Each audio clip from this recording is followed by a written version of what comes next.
Hello and welcome to another video by your nerdy criminal justice professor, Dr. B, for the Ethics and Criminal Justice class.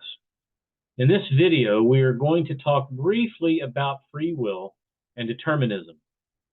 Please make sure that you read Chapter 3 of the textbook.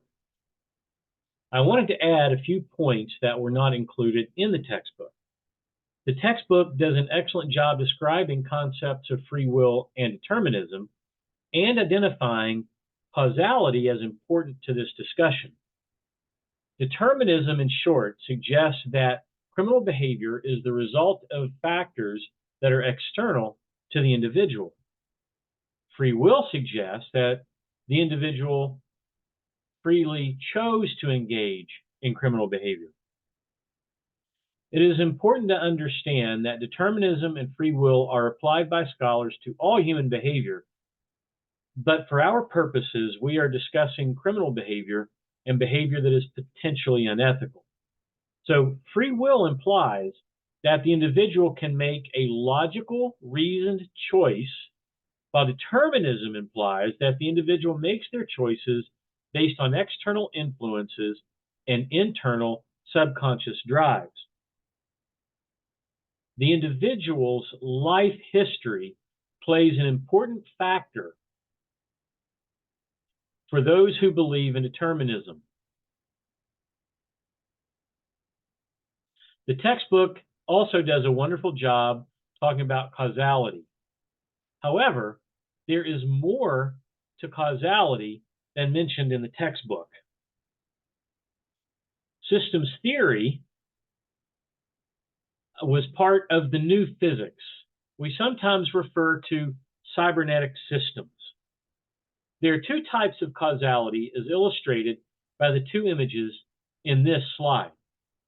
Linear causality is chronological in that one thing precedes another and causes it. Circular causality, illustrated simply by the chicken and egg illustration in the slide, is bidirectional. That means that we are unable to determine which came first, the chicken or the egg. However, we know that each one causes the other.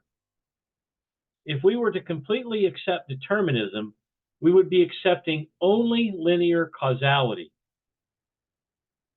There are two other systems concepts that are necessary to this discussion: equifinality and equipotentiality.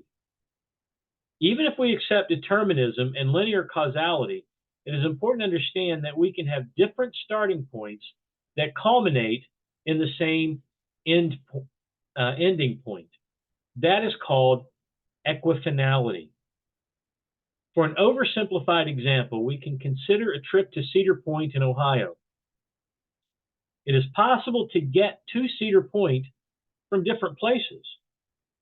Some people may begin at Toledo, Ohio. Others might begin in Columbus, Ohio. This is called equifinality.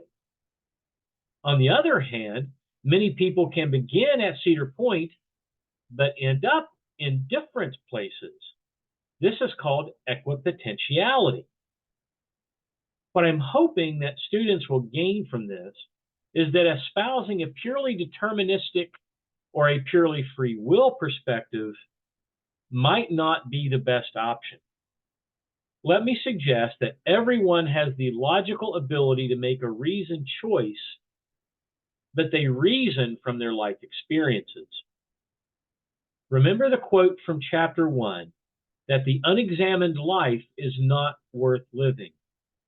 Our choices do not have to be determined by our experiences if we examine our lives. We will see you next video.